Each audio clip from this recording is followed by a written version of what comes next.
Albert Moncusí Ferrer va néixer el 1972 a Reus. És professor titular d'universitat en la Facultat de Ciències Socials de la Universitat de València i professor del Departament de Sociologia i Antropologia Social.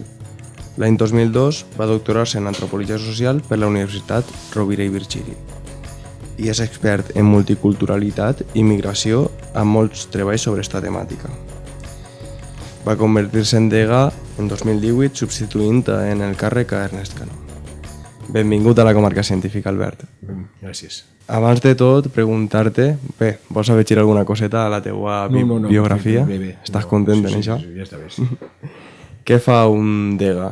Perquè jo tinc la imatge idealitzada del que em van transmetre els Simpson, del que era un degà, que era aquell qui té el poder sobre els estudiants i qui a la vegada els fastidia per a fer festes.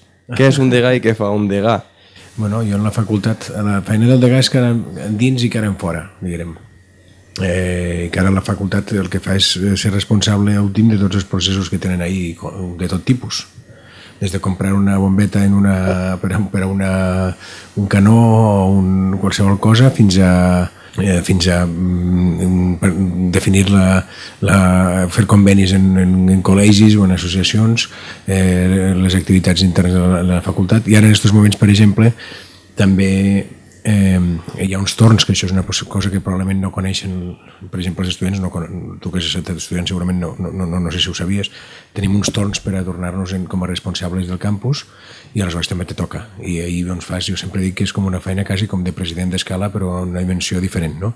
Que tens que veure fins des de si poden passar uns cotxes per descarregar. Per exemple, l'altre dia van fer una pel·lícula, doncs tu estàs allí y me cridaron, oye, que están pasando por ahí con el camión y tal, pueden entrar, no pueden entrar. Pues aquestes coses, a coses com concedir permís per utilitzar espais i tot això. Després, evidentment, jo soc l'enllaç entre la facultat i la resta de la universitat. Entre les altres facultats hi ha el rectorat i, per tant, sempre que alguna cosa tenim contacte directe amb el vicerector o vicerectora corresponent i, en aquest cas, també la rectora.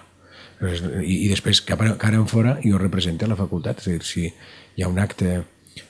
Mira, per exemple, sense anar més lluny, per exemple, esta mateixa setmana, este matí estava clausurant unes jornades que munta professorat de la facultat en l'Institut de Desenvolupament Local i que estàvem nosaltres ahir col·laborant econòmicament i en la gestió, no? Divendres vaig a un lliurament de premis del Congrés del Col·legi de Graduats Socials, per exemple, no? És a dir, representa la facultat ahir fora, no? Signe convenis en gent, després també tenim competències sobretot en els títols, això és el més important. El gruix de la feina té que veure amb les titulacions de grau i de màster que se fan, que són responsabilitat de la facultat. Això és el gruix de la feina.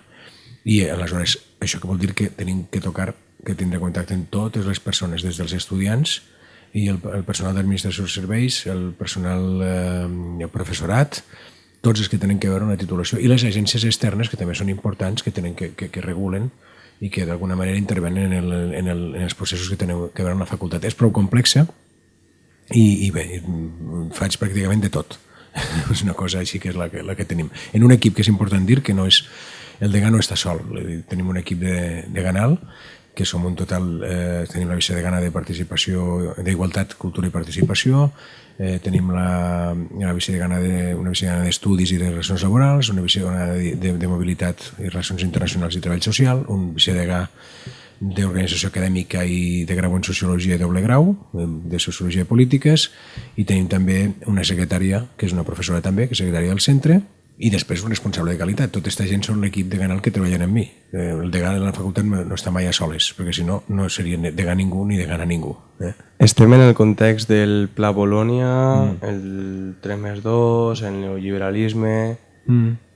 Tot això contribueix a limitar l'actuació del degà? La del degà, jo te diria, en particular el degà no té... En això que m'acabes de dir ara, com que te deia fa una estona que encara estàvem fora estàvem en off, no? Però jo penso que no tinc moltes més limitacions que podien tindre els companys que tinc en la facultat, en el sentit que compartisc en ells molts problemes, no? Jo en aquest moment soc el degà, com podrà ser qualsevol d'ells en un altre moment, i compartim les mateixes limitacions. Què significa això? Per exemple, que el Pla Bolonya ha comportat uns problemes a l'hora de limitar la nostra feina i jo compartisc aquest problema també. Vull dir, no, com a degà no tinc més problema en això, no?, que altres. L'únic que passa és que sóc l'últim eslabó i els problemes que es troben els altres s'acaben traduint en que tinc que anar a l'últim lloc on se parlen aquestes coses o discutir amb l'última persona que se tinga que discutir això, però tinc els mateixos problemes que tenen que veure amb una filosofia per exemple, que no sé si molt bé l'enquadraria en Bolonya, perquè té un rerefons millor més llarg també i profund en el temps de concebre la universitat com un centre de producció on, per exemple, la investigació i la tasca es quantifica. Tampoc vull aclarir que no tinc res en contra de quantificar, però que es fa una mètrica que té com a premi treure classes, per exemple, no? És a dir, s'investiga molt, me treuen hores de classe i es diu, i la noció per a parlar d'hores de classe és càrrega docent, per tant, ens carreguen, es considera que estem carregats d'hores i llavors se'ns lleven hores. És un problema que tenim ahir, que compartim tots i que crec que a qualsevol degà que li preguntaries o degana a molts suposa que tenien la mateixa mirada, i el tema de Bolonya ha sigut dolent per esta qüestió. Després hi ha coses que jo trobo discutibles perquè hi ha els companys o companyes que no estan d'acord. Jo, per exemple, quan es posa l'èmfasi o s'intenta pensar en la participació activa de l'estudiantat, a mi me pareix una bona mesura, però no cal anar a Bolonya per això, ja existien formes de participació abans de Bolonya. O sigui, Bolonya no s'ha inventat la participació de l'estudiantat. Per tant, però és bo, vull dir que està bé que estigui damunt de la taula. Ara, per exemple, altres coses com definir plans d'estudis que tenen que basar-se en el perfil professional, doncs estic completament en contra. Tenim que pensar completament, és a dir, només en el perfil professional, val? Que se tingui en compte això i altres coses, bé, però que tot se tingui que orientar a la idea de la professió i el mercat laboral, doncs no. O sigui, sí que s'ha de tenir en compte, però no és la finalitat última. I els últims anys hem tendit a anar cap a aquesta via. I això és una cosa nefasta, especialment per a carreres com les nostres, que són les de socials, i encara molt més, crec, per a les d'humanitats. No?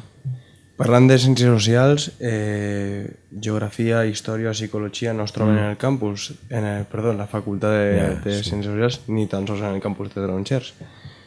Com podem trobar una visió holística estant separats? No estan separats, perquè en veritat estem en els graus. O sigui, és molt important, i això que m'estàs fent és una pregunta que coincideix amb la manera d'entendre que a vegades se fa des de la pròpia universitat. La universitat és una, i nosaltres ens trobem en projectes en què compartim amb altres persones, per exemple, els graus. Nosaltres tenim graus on hi ha psicologia, on hi ha geografia i on hi ha història, on hi ha dret i on hi ha economia. Aleshores, pràcticament te les he dit totes i tal vegada faltaria alguna cosa més, podria faltar alguna més de filosofia. T'he de dir que, abans estàvem parlant de Bolonya, una de les coses que ha passat és que les titulacions que tenien 5 anys han passat a 4. I això redueix la possibilitat d'incorporar algunes d'aquestes àrees de coneixement, però tenim i per no parlar de la pròpia antropologia, que és la que m'ocupa jo, que som molt poquets i també estem ahí. És a dir, tenim una formació prou plural. Llavors, jo no sento un obstacle particular per això.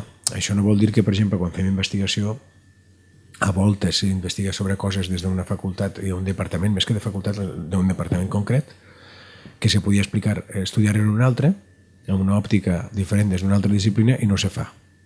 O se fa de les dos i no coneixen mútuament els treballs. Això sí que és un problema. No sé fins a quin punt és un problema de les pròpies facultats o bàsicament de la dinàmica de les persones que treballem en els diferents departaments, perquè la investigació sobretot va pels departaments i en la docència. Les facultats també feien investigació, però està molt allotjada i molt concretada en departaments, grups d'investigació i demés. També tenim els instituts d'investigació, per exemple, l'IDL o Polibienestar, per exemple, que és un altre, o aquests dos, l'Institut Internacional d'Estudis de la Dona, l'Institut de Drets Humans, són instituts d'investigació que són interdisciplinars i, per tant, jo trobo que hi ha punts on se trobem. No sent un especial problema perquè no encaixem unes disciplines unes altres, no? No penso que sigui un problema molt greu, no. Així una pregunta ben senzilla i a la vegada molt enrevesada. Tot això serveix per a alguna cosa? Tot això serveix per a trobar treball? Bueno, tornem a la pregunta que me feies. No, jo no sé si serveix, no. Té que servir per trobar treball? Sí i no. És a dir, per una part sí, perquè la gent ha de menjar i ha de viure. I és més, normalment el primer que se us explica a la gent, quan venen la gent a estudiar a la universitat, en el conèixer, la gent ve i se li explica de què treballarà un sociòleg, una sociòloga, un politòleg, una politòloga, un treballador social, treballadora social, el que siga, de relacions laborals, relacions recursos humans, tota aquesta gent va allí i on veu les titulacions i diu de què treballaré. La nostra pàgina web també ho posa.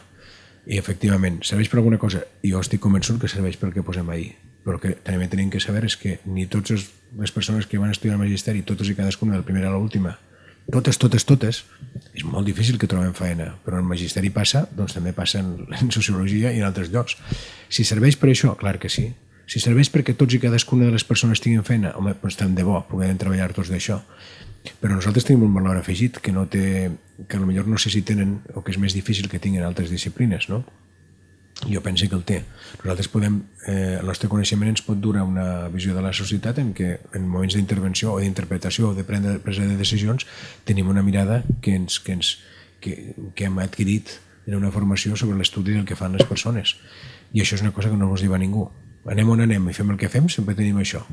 I jo ho dic per bé o per mal, vull dir, perquè per un costat està molt bé si tens que analitzar coses i per altres coses, quan perdó per l'expressió, quan te donen pel sac te dones més compte que un altre, clar, o te pots donar més compte que un altre, sense voler dir que no hi hagi gent que no faci això sense estudiar sociologia, vull dir que no ens fa res especials l'antropologia, ni la sociologia, ni les ciències socials ens fan particulars i especials per a interpretar les coses, però la nostra mirada sempre va cap allí, no? Doncs si serveix per alguna cosa, doncs sí, sí, serveix per tindre una mirada crítica i també pot servir per a treballar de les diferents coses dels diferents perfils professionals que poden cobrir tant en el sector privat com en el públic, no? Estan en expansió les ciències socials en el País Valencià o... En expansió, en quin sentit? En el sentit de, quan parle d'expansió, vull referir-me a si el que ja va anar a més, és a dir, les ciències socials van a visibilitzar-se dins del món universitari, dins del món institucional, si va a tindre força de la societat valenciana, o bé es va limitar a lo que hi ha ara, que és com embrionari. Bueno, jo crec que té un camp d'expansió important. No sé si expandirà, jo no tinc una bola de vidre per a dir això anirà endavant, perquè és molt necessari, claríssimament. I de fet, per exemple, en els últims anys s'està donant una expansió, una aparició d'un nucli important de treball vinculat, per exemple, a la participació. Per exemple, s'han tret uns plans d'inclusió que comporten també una vessant participativa de diagnòstic on s'ha contactat a persones, no? S'han tret places públiques per a contractar-les. És bé cert que no són de molt temps, de molta durada, però són uns contactes que han eixit perquè hi ha una necessitat. També he de dir que hi ha una certa concurrència. Hi ha gent, per exemple, del món de l'arquitectura que ha entrat ahir també a treballar en participació, i després hi ha un món que és el dels màsters, que són molt interdisciplinars, que també han entrat ahir, i no són pròpiament... És un camp de treball de ciències socials, però és molt vast, no? Llavors jo no puc dir-te cadascuna d'elles com, però que hi ha un camp claríssimament sí, i que està consolidat, sí. Per exemple, la titulació una altra cosa és la doble titulació, per exemple, de sociologia i ciències polítiques de l'administració pública. Aquesta doble titulació va creixent. Hi ha una forta demanda. El número clausus aquest any estava per damunt del 10, quan en canvi en sociologia estava en, no sé si un poc més del 7 o 7 o 8, no? És a dir, en una puntuació un poquet per baix, perquè la gent busca un perfil de doble grau. Hi ha prou gent que estudia el doble grau. També, després molts conflueixen també en la pròpia sociologia, perquè clar, poden anar en sociologia o polítiques, no? I són perfils molt similars a vegades en la pròpia sociologia. Per tant, si s'està expandint, si té molt de futur, jo crec que el té.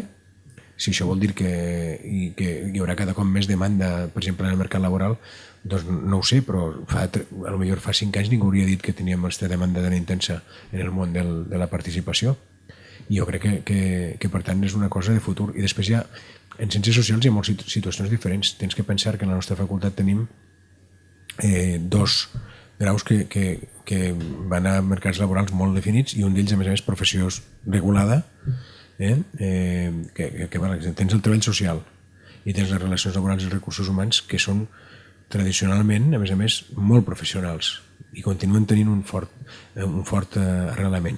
Un d'ells, per cert, el treball social, ara estem fent una aposta molt forta per defensar la professió en el món dels serveis socials.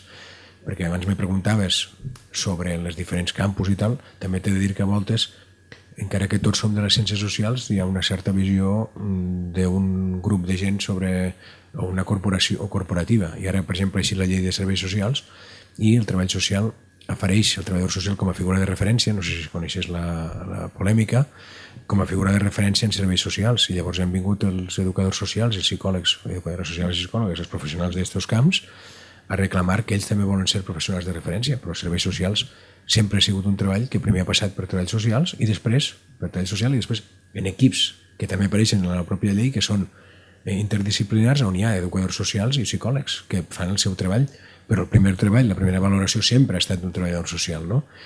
Llavors, hi ha algunes coses com aquesta que estan consolidades o fins i tot se tenen que seguir defensant perquè, clar, en aquest camp, encara que tots fem ciències socials o tal, no tots fem de tot. Un sociòleg, per exemple, o una sociòloga no pot fer el que fa un treballador social en un centre de serveis socials, no està format per això. Un educador social tampoc.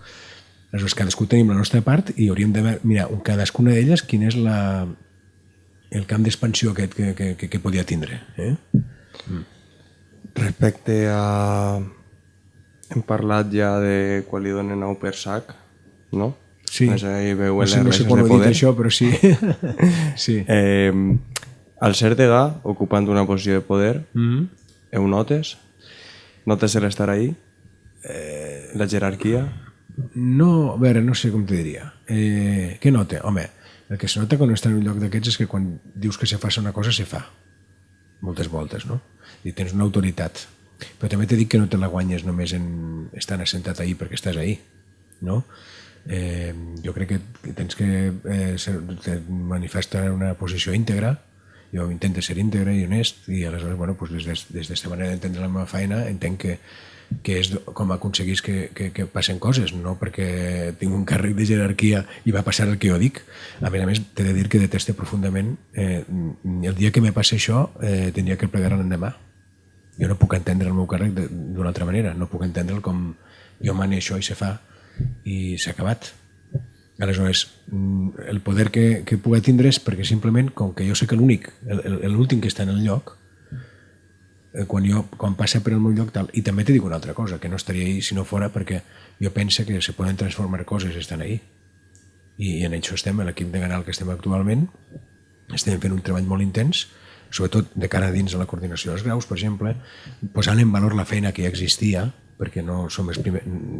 A darrere d'un grau hi ha moltíssima gent treballant, hi ha responsables de grau, de curs, un munt de gent, posant en valor aquesta feina que existia, enriquint-la, enfortint-la, i, clar, la posició de poder te permet plantejar coses que després se podran dur a terme.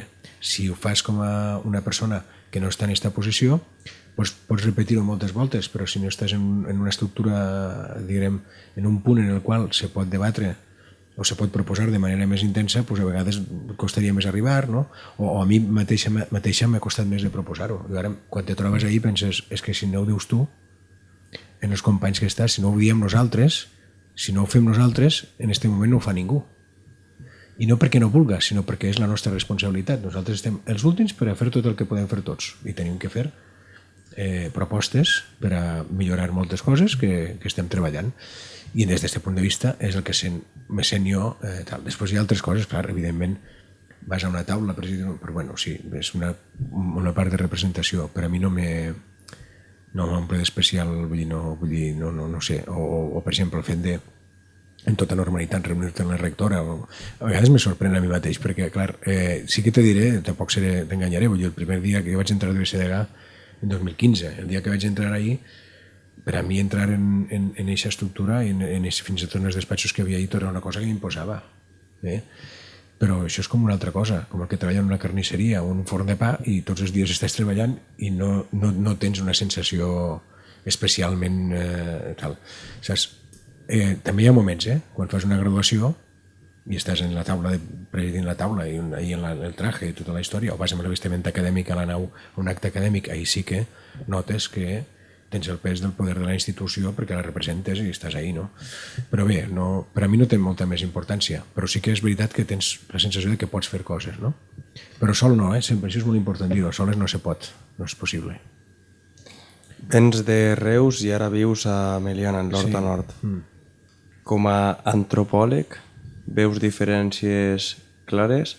Existeix una identitat valenciana i ja deixé les preguntes a Gina perquè ja n'hi ha prou caldo. Clar que sí, home, una identitat valenciana. En tots els territoris hi ha identitats i particularitats, naturalment que sí, en tots. En el valencià, però també si anem en el valencià tampoc és el mateix parlar de la Safor que la d'Horta Nord, o parlar de, no sé, de la Canal, o parlar del Racó de Nemus, vull dir, de Requena, d'Utiel, és un territori riquíssim, amb molta diversitat. Aleshores, com Catalunya, per exemple, que és d'on vinc, que també és molt diversa. No és el mateix la meva ciutat que Barcelona, o el poble de la meva dona, la Ribera d'Ebre, un poble de la Ribera. Per tant, existeix una identitat, existeix una sensació de que es comparteixen unes coses i naturalment que hi és. I a més, vist des d'allí sí que hi ha un cert component subjectiu que un que ve d'allí veu, no? Com tot el tema del potencial de la cultura festiva, per exemple, que és una cosa brutal, que també n'hi ha a Catalunya, també n'hi ha, no? Però aquí és també prou particular, prou important. Hi ha, sí, una certa manera de fer les coses, no? Però bé, la veritat és que molt bé. Jo m'he sentit molt bé sempre des que vaig arribar així. També és veritat que després, tu saps que hi ha una qüestió que és la qüestió lingüística, que bueno, sobretot en Catalunya hi ha molta prevenció sobre això, perquè el blaverisme és una cosa molt prou arrelada, que hi ha gent que la té, que la porta dins, i bé, aleshores el blaverisme sempre és ofensiu per a algú de Catalunya. Jo recordo, ara quasi que no m'hi fixe, ni fa temps que no ho veig tampoc, no? Però que tu siguis de Catalunya i una persona porta una camiseta que posa "no mos fareu catalans", diu, bueno, és que és dolent ser català, no? Pareix que és una cosa nefasta per lo que es veu, no? Vull dir, si te fan català, no sé què te fan. A mi me pareixia horrible, no? Quan veig això en la camiseta esta i tal. Però clar, això és un reducte de gent prou sorollosa, i després també hi ha una part estructural. Tu coneixeràs el llibre de Vicent Flor, per exemple, Noves glòries d'Espanya, que explica molt bé el component pràcticament cultural, fins i tot que transcendeix classes socials d'este blaverisme, no? I per això és una part. La identitat valenciana no és només això. Per a mi són moltes altres coses, este sentit de l'humor particular, que també és una cosa molt de cada territori, un sentit d'humor diferent, no? I després una cultura popular. Una cultura popular, la manera de fer les festes és molt particular, no? Has tret el tema de la cultura. Què és la cultura? I després, què seria la multiculturalitat? Ja que has treballat aquest tema en molts estudis. Què és la cultura? Home, la cultura, tu saps que és tot el que fem pràcticament i pensem des que s'alcem fins que s'anem a dormir compartit amb altres persones de manera similar, no? Això vindria a ser, és tot un bagatge que tenim però el mateix que construïm cada dia. Seria un poquet això, en molts àmbits, és una cosa immensa, no? I que la portem i per tant la vivim i la experimentem sense donar-se en compte pràcticament. I altres coses se n'adonem i les cultivem, per això tenim llibres, cinema, teatre, etc. I hi ha coses que no cultivem, que les fem simplement, no? Perquè cada dia ens saludem d'una manera i seguim fent-ho igual, o introduïm un element nou en la cuina, un ingredient i el tenim nou. Això és un poquet el que vindria a ser la cultura, una manera de viure que portem incorporada i que contínuament estem renovant o modificant o mantenint en algun aspecte, assenyalant algunes coses que ens interessa conservar o reforçar, assenyalant altres que considerem que són d'altres, i té tot aquest component. I clar, la multiculturalitat què és? No és una cosa molt de tots els dies, perquè en tots els nivells també en tenim. Si la cultura la tenim des del punt de vista del treball, per exemple, és multiculturalitat també tenir contacte amb gent que té bagatges culturals molt diferents, però no només per l'origen, perquè moltes vegades es parla de multiculturalitat pensant en migracions, en etnicitat, en els gitanos, per exemple, no? però també hi ha molts altres nivells. Si la cultura és tot el que he dit, també és multiculturalitat, tindre contacte persones que tenen oficis o professions molt diferents, no? Ara, és veritat, i això és l'altra pregunta que me feies, que la multiculturalitat com a fet, que és un fet, sempre sol ser estudiat des del punt de vista de la idea de que hi ha uns patrons establerts diferents que moltes vegades passen per la qüestió ètnica, d'identificació i de més. Llavors, gent que se reconeix com a que té un component ètnic diferent, o més d'un, no? Doncs té contacte.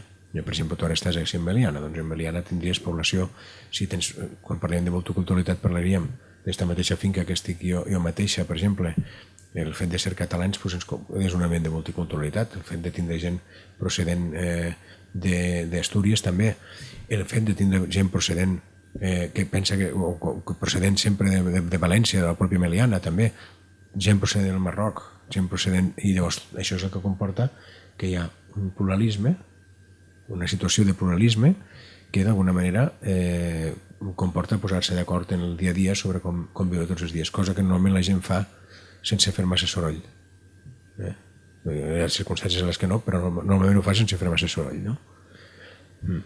On queda el compromís de les ciències socials? El compromís? En quin sentit? Què vols dir? El compromís... Home, queda. Això és una part molt important de la nostra feina. Jo fa molta estona te deia que com a degà una de les coses que faig és anar fora. Jo un dels motius que m'he portat a estar ahí és intentar aconseguir que la nostra facultat faci aportacions a la societat valenciana per a millorar coses, no? I això ho fem de moltes maneres. El compromís queda quan tu escrius un text, però no és només l'escriptura. Això és molt pobre des del punt de vista de...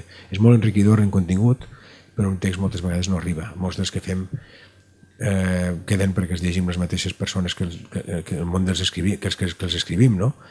Perquè, entre altres coses, perquè a voltes estan escrits en un llenguatge que no pot entendre molta gent també, no? O van per uns canals que no arriben a molta gent tampoc. Llavors, bueno, on queda el compromís? Per primer intentar que aquests continguts es transfereixin a la societat i que reconeguem els seus coneixements també. Un altre dia, per exemple, divendres passat, un dels grups d'investigació que porta en aquest cas Joan Lacomba del Departament de Treball Social, per exemple, feien unes jornades del grup INMIDE, d'Immigració i Desarrollo, no? I aquesta gent havia convidat, ja tenen per hàbit, quan acaben un projecte, convidar a una associació, a les associacions perquè vinguin a discutir el treball, valorar conclusions i per tant tens un coneixement de la gent que tens que reconèixer, tenim un compromís de reconèixer el coneixement de la gent i traslladar-los al nostre. Això mateix intento jo fer en la meva feina. No només escric sobre un barri, sinó que a més a més penso que tinc que anar a les assemblees del barri, conèixer què passa i col·laborar en el que faci falta. Si tinc que remengar-me en un moment donat en una activitat, fer-ho també. Vull dir, i això forma part de la meva persona, però també del meu perfil com a professional. I clar, la pròpia facultat, a més també, fa anys vam intentar fer un projecte d'innovació que es deia Innovació i Pràctica Social, que era que els treballs de fi de grau se feren en contacte en realitats i demandes socials d'entitats, etc. Ahí tenim un paper molt important i nosaltres tenim un instrument que volem potenciar en l'equip que estem ara, que és el Social Lab, el Laboratori de Ciències Socials, que tenim intenció de que col·laboren, que els treballs de fi de grau dels estudiants que ara mateix no se coneixen molts perquè acaben entregats, lliurats i no apareixen ni al repositori ni res, siguin coneguts en la societat, les seves dades siguin treballades, és a dir, que isca el coneixement de la facultat cap a fora i de la gent que treballa ahí. I després també nosaltres tenim que generar escenaris perquè vinga dins.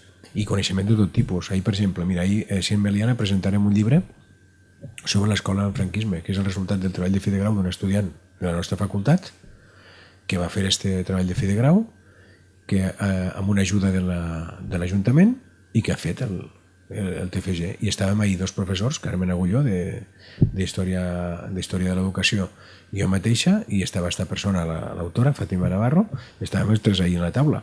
I aquestes tres persones, d'ahir n'hi havia dos que són professionals de la universitat i els dos van destacar i estem d'acord que, per exemple, allò que estàvem fent era un acte fonamental que defineix la universitat, que defineix, i en particular, sobretot, el nostre camp, el de les ciències socials. Sense això no tenen sentit, no se poden quedar tancades a dins de les parets de la facultat. Llavors nosaltres obrim les portes. Per exemple, que dissabte tenim una activitat organitzada per Rogle sobre el dret a l'habitatge. Demà i dissabte. Doncs dissabte la facultat obre les portes i recolzem aquesta activitat. I demà també la tenim ahir. Este és el nostre paper i és el que tenim que insistir en fer, no? Finalment, per acabar, i si no vols afegir res més abans, com a català d'origen i valencià d'acollida, com veus les comarques valencianes com a comarques, i si creus que, després d'haver estudiat dins de l'antropologia les identitats, creus que són elements en els quals la ciutadania de les comarques s'identifica, és a dir, la comarca és una figura de referència, com ho pot ser en Catalunya? Jo no crec que sigui igual en totes, però és més, però probablement hi hagi gent que no sàpiga ni podria ser que hi hagi gent que no sàpiga ni la comarca en la que viu. Jo penso que hi ha molt a treballar, no? I te vaig a posar dos coses que passen ahir, que veig una diferència, no? Ahir estan els consells comarcals. El Consell Comarcal com a organització que acull els alcaldes d'una comarca és importantíssim. És un nucli importantíssim, genera moltíssima activitat, fa molta promoció cultural i social i està darrere d'aglutinar iniciatives de pobles, fires compartides, activitats compartides i tal. Aquí tens mancomunitats, però hi ha llocs on no hi ha mancomunitats pràcticament, vull dir que no està articulada al nivell de comarca. Per tant, no hi ha articulació política i no hi ha reconeixement del que fan, ni tampoc se'ls hi troba, no? I un altre cas que te diré, les dades. Això és un veritat desastre, un veritable desastre que ahir és un lloc on m'agradaria que des de la facultat la gent que estem ahir col·laborarem en evitar aquest problema. I el problema quin és? Pues que moltes dades no estan a nivell comarcal, no són públiques a nivell comarcal. Jo estic, per exemple, treballant en un llibre sobre migracions i m'he tinc que fabricar les dades de comarcals jo. Per què? Doncs perquè no tenim un treball públic en el temps prou profund i prou fort com perquè tinguem dades comarcals desagregades. No podem saber, no sabem sobre les comarques perquè tampoc llavors tenim que treballar-les. Tenim que buscar-les, tenim que elaborar a partir d'un llistat de municipis, buscar en les dades corresponents, fabricar-les.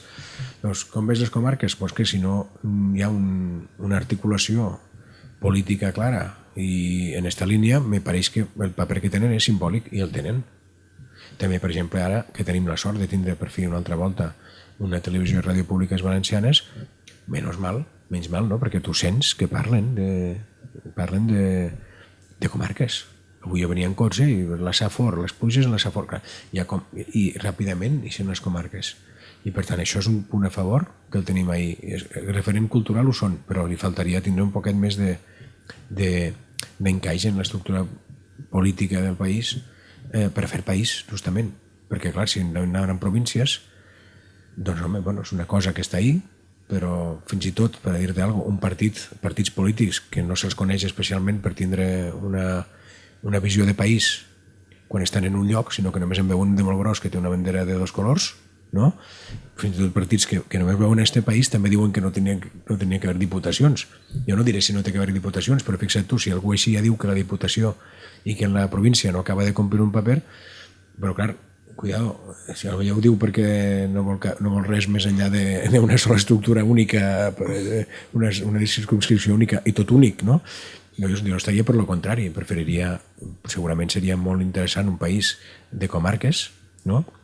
On se reforçaren coses com que tu estàs aquí a l'Horta Nord, doncs si hi ha un conservatori en un poble, fes-lo ben gran i que serveixi per 4. Si tens vull dir que siga comarcal, si tens unes piscines, un poliesportiu que siga comarcal, vull dir, i això, doncs, no t'he dit que en Catalunya passi tampoc, perquè els campanars tiren molt. Vull dir que no és que ahir tot ho facin comarcal, però clar, el Consell Comarcal té una entitat i aquí faria falta això i lo de les dades que me pareix que també seria prou important, no? I ja com a apèndix d'esta darrera pregunta, és València un objecte d'estudi en les ciències socials? Sí, home. Realment? Sí. València? València que la ciutat? València com a comunitat autònoma. Objecte d'estudi com a comunitat autònoma. De les ciències socials, sí, jo crec que hi ha una tradició. Hi ha hagut una tradició i en sociologia molt, molt intensa.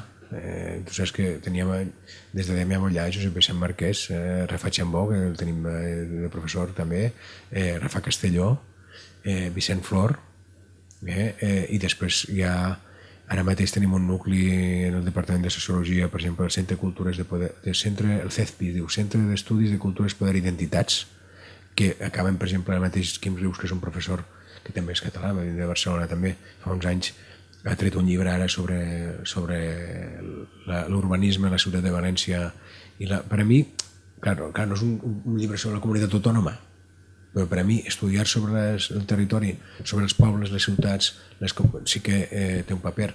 Un altre exemple, per exemple, Albert Mora, que és professor del meu departament també, que està a l'Institut de Drets Humans, ha fet un treball sobre, fa no res, han tret un treball en equip per a fer la llei, per treballar sobre la integració, fer un diagnòstic de la integració de persones vingudes de l'estranger així i treballar en un nou pla d'integració, no? I de convivència, i que se té que fer nou a nivell autonòmic, i per tant sí que són objecte. Si són en exclusiva no, però tampoc se tractaria que ens dedicarem tots només a estudiar el País Valencià, no? Aleshores, bueno, sí que és objecte, jo crec que sí que és objecte de reflexió. Que podia ser més, però no ho sé, la veritat és que no sé si dir-te que... I després hi ha una cosa molt important, avui dia tenim un Vicent Flor des de l'institució Magnànim, que és sociòleg, que està fent un treball immens en aquest sentit, i ahir està fent potenciant-lo també des de les humanitats en una línia de treball sobre justament el País Valencià. Hi ha una col·lecció que és la col·lecció Descobrim, que tal vegada coneixeràs, que és una col·lecció de llibres que és inspirada en aquesta col·lecció francesa coneguda que és Ege, que són llibres de ciències socials, fonamentalment encaminats a determinats temes, no? Per a explicar coses, però no sobre tots els temes, sinó temes sobre el País Valencià. La salut, els serveis socials del País Valencià, les desigualtats al País Valencià, més que els serveis socials, crec que és un que és les desigualtats socials al País Valencià. Les migracions al País Valencià, hi ha tota una línia de títols que estan en curs, alguns d'ells ja publicats, sobre el País Valencià. Per tant, per mi sí que són objecte. I després esteu entitats, vosaltres mateixa, la comarca científica, que l'altre dia vau fer el debat sobre política en clau, entenc, autonòmica, sobretot, no? Perquè estem en un any en què hi haurà eleccions. Hi ha entitats que us preocupeu d'això, això també són ciències socials, no cal que anem al que fem a la universitat o als organismes oficials, no? Moltes gràcies a tu per haver-nos convidat i en la pròxima ens veiem. Molt bé, com vulgueu, gràcies, vinga.